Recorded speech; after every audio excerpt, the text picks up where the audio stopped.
What about this event resonated with you? I mean, it's very much tech and women. What is it about that you wanted to be a part of?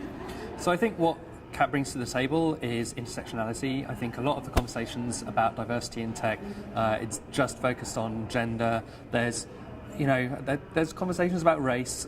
They have not been as prominent as the conversations about gender. And I think CAT has always taken an attitude that these things are all connected. We have to deal with all of them together. We can't just deal with the one without the other. And that, I think, is something that I also passionately believe in. Mm-hmm. So what are you going to be speaking about? So I'm going to be talking about the kind of things that white dudes say, what about this, what about this, and explaining in general why those things are bullshit, using data and research. So I'm hoping to basically give people tools that they can use, that they can point to when people come with like one-on-one questions that they think are like amazing, skeptical, like no, just go and look at this. So what are some examples, I guess, if you wanted to? Well, I mean, it goes from the really obvious ones like, aren't men just better at tech? Through to kind of more complex ones about different biases and the effect that they have on, for example, progression of women and people of colour through the ranks of tech companies, why we see a disproportionately large number of white men in leadership positions, things like that. So I'm going to kind of go from 101 to at least 201. 201. So, because you've also written a lot of books too. What are some things that you found, at least in your recent books, that have been particularly interesting and relevant for the people who are watching? So my books are basically about how not to screw up software delivery, which we continue to do. I feel like that's going to be a job for life for me. I'm going to continue to be talking about this for a long time. And I think what I've realized is that a lot of the problems that we face are not technology problems, they're people problems. And this is something that I see throughout Silicon Valley. We promote people to management and leadership positions on the basis of them being great technically. And usually the problems, I was having a conversation with a friend of mine, Holly Allen, this morning, who's a director at Slack.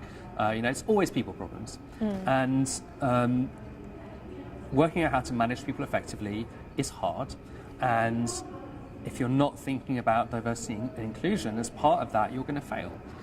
So I think that's how these things connect. The same things that are going to help you be an effective manager are also going to put diversity and inclusion at the heart of what you do. For example, we always talk about, in the tech industry, about a lack of talent. Mm-hmm. Where are we going to get the talent from? Well, perhaps if we weren't alienating over 50% of our potential recruits and women weren't leaving the industry at a disproportionate rate, we wouldn't have a talent shortage. So that's how I think these things are connected. Do you think, from what you've seen, things are getting better? Are we becoming more inclusive? It depends the time period you're looking at. I mean, if you compare things to where they were in the 60s, no. I think, we saw a lot of women in the tech industry doing foundational, important work in the 60s. So since then, I think it's gone backwards. I think if you look, Kat Posey was just showing a slide that there are less people of colour in the tech industry in the US than there were 10 years ago. So I think there's been a lot of backsliding, actually. And I think what's happening now is we're starting to see this as an issue. But, even now I think what you could probably reasonably describe as the bare minimum amount of work in this area, we're already seeing people say, oh, it's too much. Yeah. So I think we have a lot of work to do.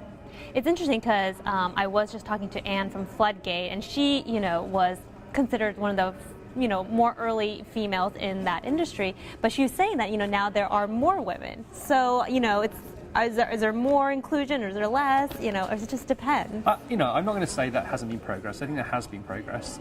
If you compare it to like 10 years ago, mm-hmm. then there's been progress.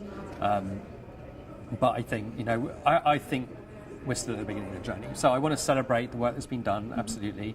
But I also want to say, we still have a long way to go. So, I think everything you're saying is so important for people who are listening. I think we've all heard that, like, inclusion is very important. But how can you drive that in for people who are listening? Like, why is that so important? Why is that something you should really take seriously? Well, there's a few things.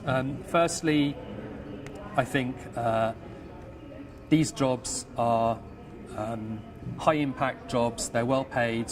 It's they have great benefits. It's inequitable that white men should disproportionately benefit from these great tech jobs. People sometimes say, well, why aren't there more men in nursing? Well, nurses are extremely important people, but it's not high status work, it's not highly paid work. So I think there's the inequality aspect. Secondly, diverse teams create better products. There's plenty of research that shows that's true. There's a particularly depressing video that you can watch on YouTube of a black man trying to use an automatic hand soap dispenser, and it won't trigger for his hand. And then he gets a white towel and puts it on his hand, and it triggers. Wow. And obviously they just haven't tested it on people of colour. So, that's an extreme example, although a real one.